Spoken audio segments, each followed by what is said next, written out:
Giorgio Kovac, which he was in, I think, Hungary, right? Yeah, so he was in Hungary. This was my boy who was playing the Warhorde. So he was actually the undefeated orc player. This was a smaller event, I believe, like 30, less than 30 players. But he did go 5-0. So let's take a look at his list, proving out that Warhorde still got what it takes. But he brought some DACA, right? Brought some DACA, man.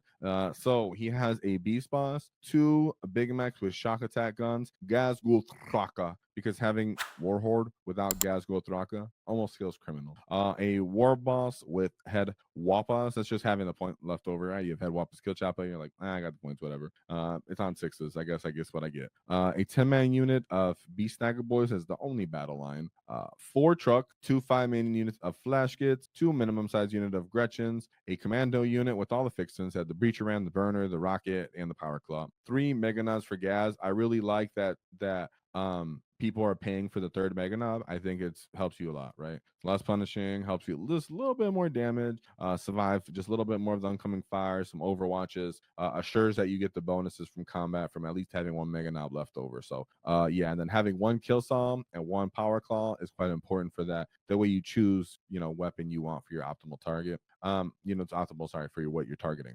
Then we have 1 big brick of 10 knobs. We talk about this as the Scaffold's index. When is that go turn on the wall? You're like, that unit, that's my problem. Volume of punches, critical 5 pluses. You're within Gaz's range, so it's critical, sustained, 5+ lethal.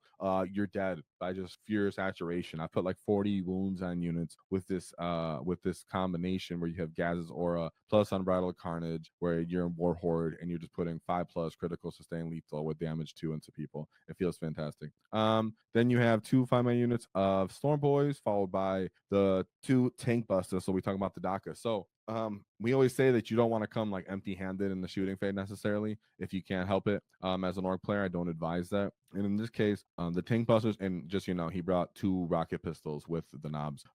In this case, you really want the Tank Busters for 1 to get respect out of your enemy on the gun line, so that they can't just post up on you and never move throughout the game and consistently fire Overwatch, deny your objectives, hold the middle without really having to contest much of any point value. And just in general messing up your staging as an orc player. 2 allows you to destroy transports or really problematic units that are for at range that really disrupt your attrition rate, where they can maybe move too quickly or really stage up in late game in the middle, and just really once the wall's over, not respect your army anymore. Well, tank busters allow you on multiple multiple turns to have that anti-tank threat, and or assure that when it's the wall, you can actually break that art unit, when sometimes you really didn't have the potential. So I really like that he brought the tank busters, and really the shock attack guns do make a difference, because they're the ones who gain almost more about from the exchange, because +1 to wound and +1 to hit on your big mech with shock attack gun is what makes the difference, as his AP is just so good into like the power armor matchup. So he goes, shout out to our sponsors, the Baron of Dice, as they helped us do our wall tactic dice. So shout them out. Check them out in description, 5% off in the discount, because nobody likes taxes. And shout out to Baron of Dice. They allow us to do our paint competition. So thank you very much to them. So let's look at his path to victory, because I'm quite excited to see, things he ran over. And I think just orc players should be excited. I see you guys in the chat. Don't worry, I'm gonna interact with you guys in a second. But let's see what he had to face. So he straight up went into the Blue Boys, the Ultramarines. So he had a Gladius Task Force, Captain Judiciar, Lieutenant with Combi, and then Manius Calgar. Oop, no G-Man, new G-Man. Some people really doesn't like paying for that, and Manius Calgar kind of can help really be that big anchoring support role anyways. Like, he can do a lot of the same thing. So we have minimum size unit of intercessors and impulsor, most likely for that Judiciar. 2 units of ballistas dreadnoughts, a big brick of Blade Guard veterans, a company of heroes, incursors, repulsor executioner, scout, and then 2 units of vindicators. So like we spoke about before, the vindicators were typically one of those problematic units where it's like, well, if I can't get gas into it on that one turn, I don't have anything that can crack this reliably. I mean, me myself personally, I've put Breaker Boys, for example, into this and just simply lack the AP, where they can really just reliably kill this. Sure, they can kill it, and it's not necessarily reliable, and you have to take Overwatch on the way in. Compared to something like, well, I've taken some knobs down from Overwatch for my tank busters, but really my shock attack gun is what's melted through the hull of that Vindicator. Nonetheless, when we're talking about something like Manius Calgar, even he, by pure volume saturation, if he's already chipped down by a couple bomb squigs on his company of heroes, and he's been taking a little bit damage on the way in, and then he gets hit with that combination of gas plus a 10-man unit of knobs with critical 5+ lethal sustain, just the pure volume is going to just peel away most of the defensive reliability of that unit, where it's just like, well, you're just putting so many wounds on me that I might not survive this. Now, you do want to still use strategies such as taking 2 units, charging into the impulsor, using 1 to destroy it, and then allowing it to disembark what's inside of it, and then piling into that unit that's inside of it. But nonetheless, this comes down to I can fight on death, and I'm doing the orc thing, but with actually some guns. So I really, really like this in the power armor matchup. I think the tank busters make a huge difference because he put a 100-point game up on there. And I'm just having gas, guys, just having gas. A lot of the time, Space Marine players in general, but most armies are going to just see and know that gas is there, and they're going to just focus in on him and not understanding that everything in your army is very, very potent and just gonna be devastating. I mean, not to mention, guys, he still had a beast boss, right? We were just thinking about that, not mentioning the beast boss outside of the WAAAGH turn and his potential, popping a Vindicator, destroying, dreadnoughts. It gets awesome. I love it. I love it. Warhorde is just sick, right? Warhorde is just sick. Let's see a second matchup. Let's see a second match. Let's see what chat said. He goes, let's see. Yeah, no, they're not arguing how. Yeah, well, the DACA was really bad when it was but now I think it's totally playable. I think you can play DACA just with walkers and just different units, Titanic walkers specifically. But it's not. Don't be poo poo about it. I just think we're gonna talk about Tactical Brigade today, and we're gonna see Tactical Brigade still has a lot to it, and still is kind of ahead of the pack, and at least the preference of the orc community. And orc bikers actually have a good place. I don't know about for spamming them, but bringing them on your list passively. Yeah, if you want to spam them, for sure, call to speed, like you guys are talking about in the chat. So we have his next matchup, which was the Death Guard. Typically a problematic matchup for the orcs. But he did end up having to face Mortarion and then 2 units of these Death Guard sorcerers. Mind you, these Death Guard sorcerers can reduce damage by 1 in any phase, so not cool if you're not prepared for that. Tallyman and then Typhus. Typhus likes to get in those fights, prolonged fights where he can either drop by himself or he has the big unit of Poxwalkers with him. So both are quite annoying. He has a 2-man unit of Chaos Spawn, a 10-man unit of Cultists, followed by another 10-man unit of Cultists, 2 big bricks of these Death Shroud Terminators that are going to have access to reduce damage twice, because one from the strat that's in the detachment as well in combat. So this is one of those units where you're like, oh no, my knobs are now -1 damage. But do not be weary, because you still have Gaz, you still have the tank bosses themselves, you still have mortal wound potential. And just by volume, because these guys don't have access to Armor of Contempt, you can still really put it on them. We have 3-man units of bloat drones.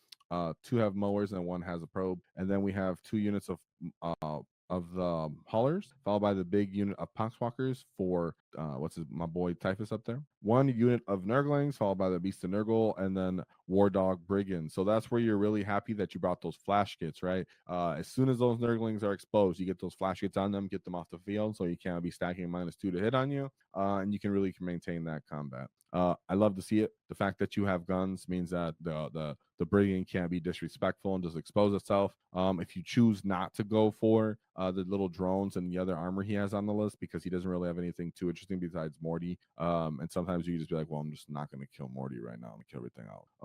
Then in that case, you can just choose to put your tank bosses into the Terminators. So you're coming with that multi-phase combat and pick those guys up when really they think they can disrespect you typically as an orc player, because they're like, I'm just going to make your damage 1 across the board. It's like, well, not in this case. And we do have the Beast Boss, which you don't really like the Beast Boss as Morty himself either. So that being said, he's not an easy game, not an easy win. But he got a 100-point win there, 99-point win there. So he took it like it was easy. Maybe he was very familiar with the matchup. Maybe he just used all his assets. Like I said, Death Card in the past would say I have a lot of Nurglings, and then I have the -1 to hit from the contagion to your weapon skill and ballistic skill. So I don't have to respect you. And in this case, well, we have shooting now. We have that DACA, some support. So we have the Death Guard veterans, where he says, "Death Guard, watch your back." More of a international kind of Europe kind of thing. I think some right now happening right now. Not exclusively for Death Watch, but that's where I'm seeing it a little bit more. We have the Captain in Gravis armor. What's up to him with the Tomb of Ectoclades, Judiciar. So we're seeing Judiciar in almost every single Space Marine list that's doing well so far tonight. Not surprised. I'm not surprised. Lieutenant with Kami weapons, and then the Master, the Watchmaster. We have a unit of Death Watch veterans, and then a Saw unit of Death Watch veterans, 2 rhinos, two big bricks of. Oh, these aren't big bricks. Sorry, these are 2 minimum size unit of Death Watch Terminator squads, followed by an Indomitor kill team, another Indomitor kill team, an Infiltrator squad, and then a Storm Speeder Thunderstrike. Not going to act like I'm too familiar with Death Watch right now.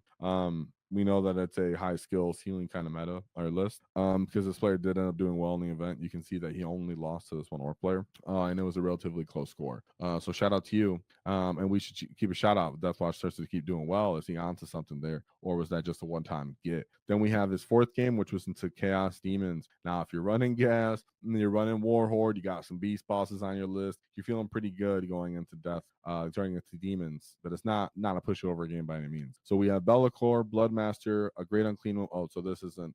This is the incursion, so this isn't the same thing.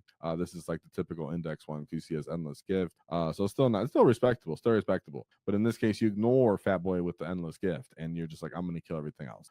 So we have Fate Weaver, followed by Scarbrand. So Scarbrand's on foot, a little bit slow, a little bit ready to get punched out. We have a Bloodletter unit, Plague Bears, 2 Nurglings, 2 Screamers, and then a big unit of Bricker Screamers. So very big brick demon heavy. If you're playing Warhorde and you have Gaz and you have Beast Bosses, you already have like 2 very important assets to just punching out some of those demons. Not to mention the knobs that are non-volume to assist you in that play. The trucks make it so it's hard for them to really get off on you first. Not to mention you have tank busters, right? So that'd feel pretty good on that. And then he goes into his last game, which was Chaos Knight spam, baby night spam, right? So everybody knows what that's like. It's kind of like expected. So we have War Dogs, 5 Brigands, followed by an Executioner, and then 5 Carnivores, 2 Beasts of Nurgle, and then 2 minimum sized unit of Nurglings.